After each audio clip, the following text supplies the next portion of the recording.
Each year, I report directly to our residents on what I perceive the state of our county to be. Are we managing our finances responsibly, facilitating future economic prosperity for all, managing growth and development in accordance with Plan 2040? Are we contributing positively to the social determinants of good health, things like housing, transportation, parks, public safety, and education? These are important questions, and I'll answer them. But the bigger question we must ask ourselves in these post-pandemic years is, are we recovering? Are we healing from the wounds left by the deaths of 1.2 million Americans and 1,147 of our county residents?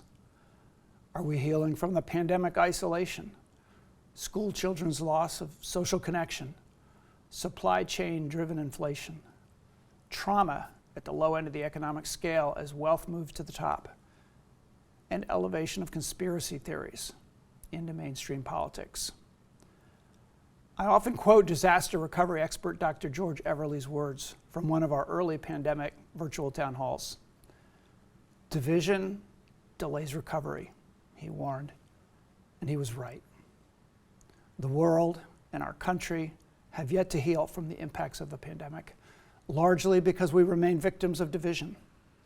Victims, I say, because wedges were driven between us by forces outside of our communities. But the daily work of delivering local government services, as mundane as it may seem, can and will heal us. It will heal us, and it will build the trust that we need, both between one another and between our residents and their government institutions.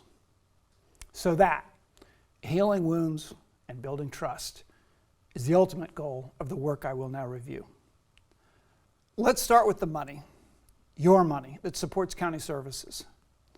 The government of Anne Arundel County is in better financial condition than the state of Maryland and than most counties.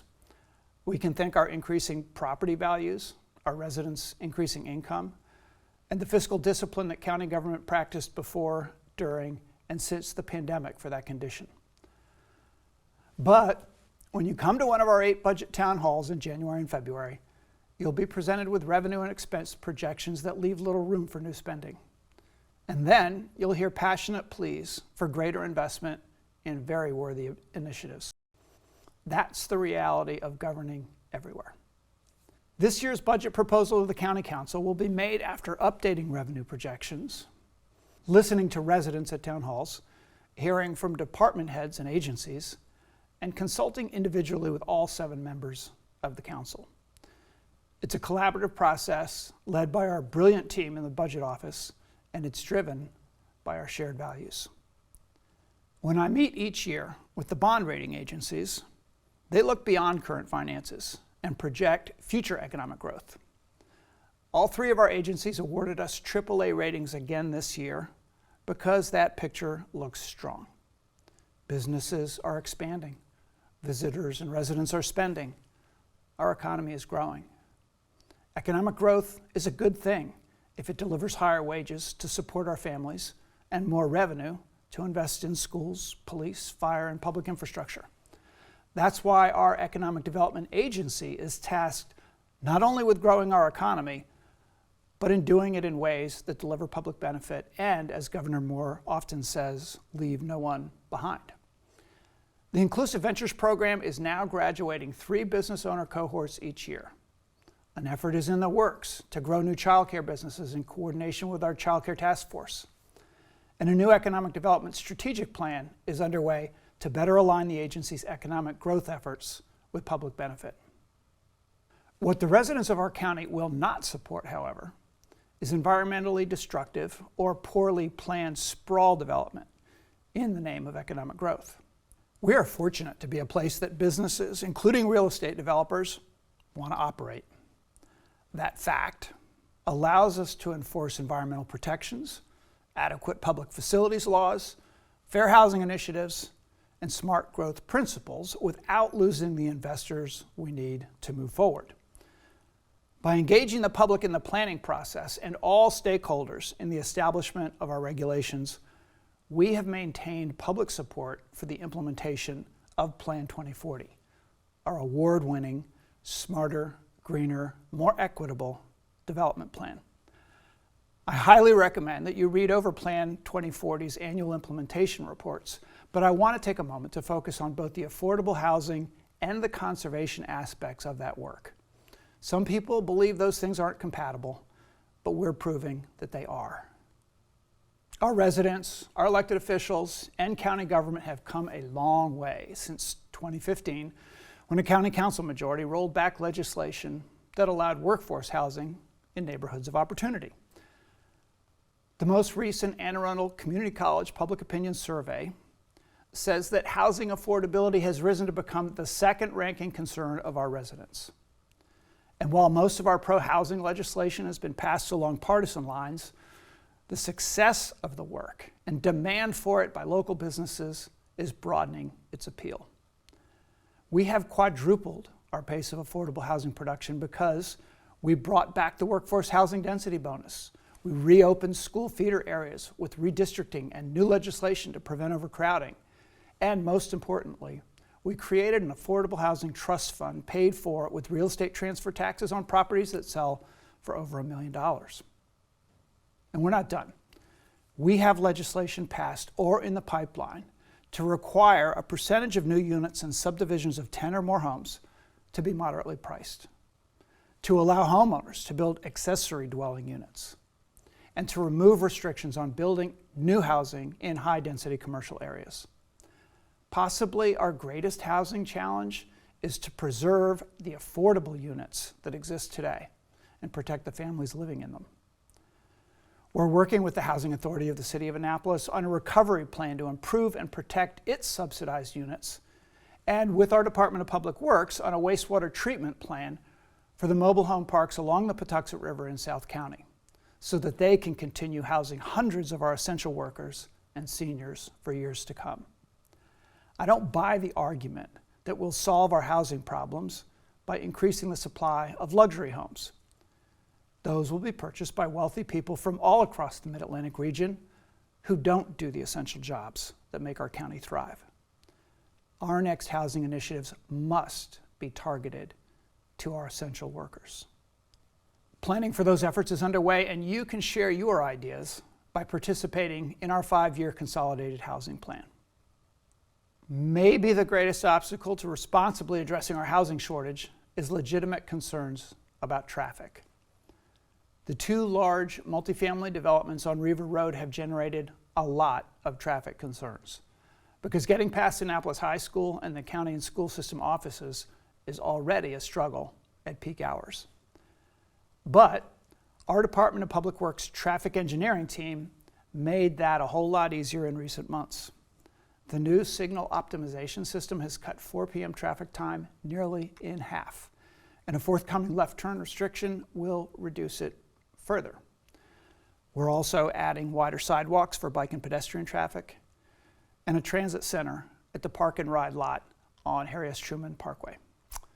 With the addition of more frequent transit and more pedestrian infrastructure, vehicle traffic counts from the apartments will decrease.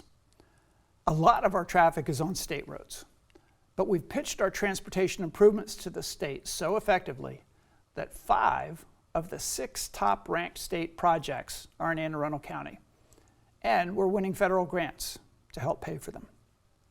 Throughout the county, we're moving away from sprawl development and toward multimodal transportation that starts in town centers. That's how we accommodate growth responsibly.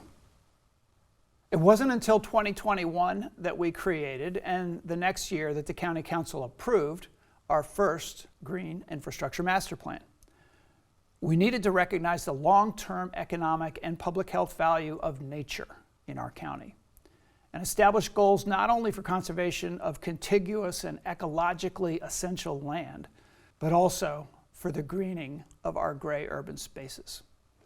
We've accelerated that work and made that land accessible to our residents through the expanded capital budget at Recreation and Parks and in partnership with nonprofit land conservation organizations.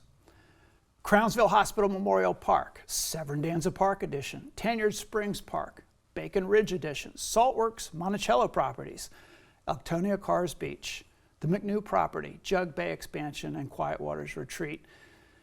These are just a sampling of the larger and better known acquisitions we've recently added to the green inventory or have contracts in place for.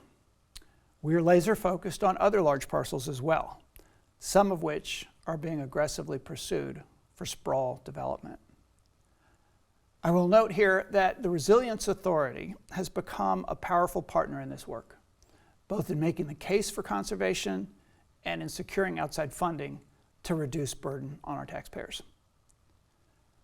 In recent years, our county school system has moved from being one of the lowest paying in the state to becoming one of the first to reach Maryland's blueprint mandate that all teachers start at no less than $60,000. We're seen as one of the few that is moving forward on all 5 pillars of that blueprint, and our data is showing that it's working.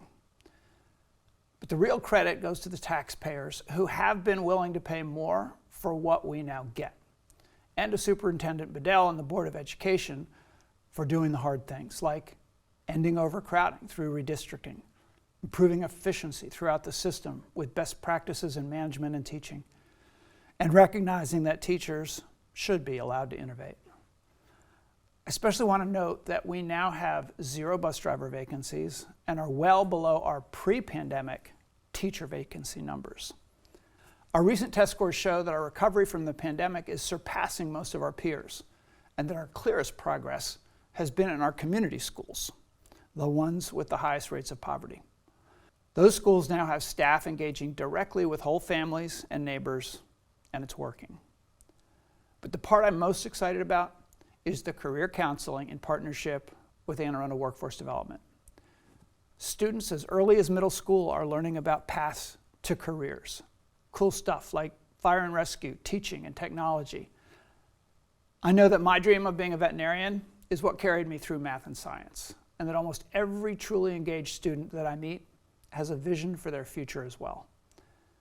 A good measure of whether our school system is healing wounds and building trust is results from the recent Board of Education races. Candidates who ran on changing course mostly lost. Candidates who expressed support for the current direction mostly won. So our progress will continue. As long as governments have existed, they have had a fundamental obligation to protect the people they serve from those who refuse to abide by their laws, from fires and accidents, and from natural disasters. To deliver on that obligation, this administration has done more than talk the talk.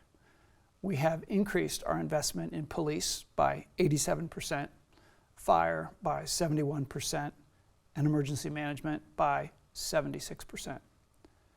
Those dollars have been spent on additional personnel, compensation, and equipment and technology that make our life-saving work more effective. The quality of our public safety workforce today and the tools they are working with, the new fire stations, new engines and fireboats, new radio systems, new police training and operations facilities, and our new real-time information center are actually saving lives. And so is the innovative work we are doing both inside and outside of our detention centers. Our reentry hub at Ordnance Road and the full menu of reentry services being coordinated at Community Action Agency are turning former offenders into productive members of our community. That's a smart investment. But what might be the most cost-effective of our new public safety initiatives is our violence interrupters. Our Department of Health-led gun violence intervention team has partnered with neighborhood organizations to hire and train locally respected residents in the Severn area around Mead Village, and in Annapolis, in and around Harbor House and Eastport Terrace.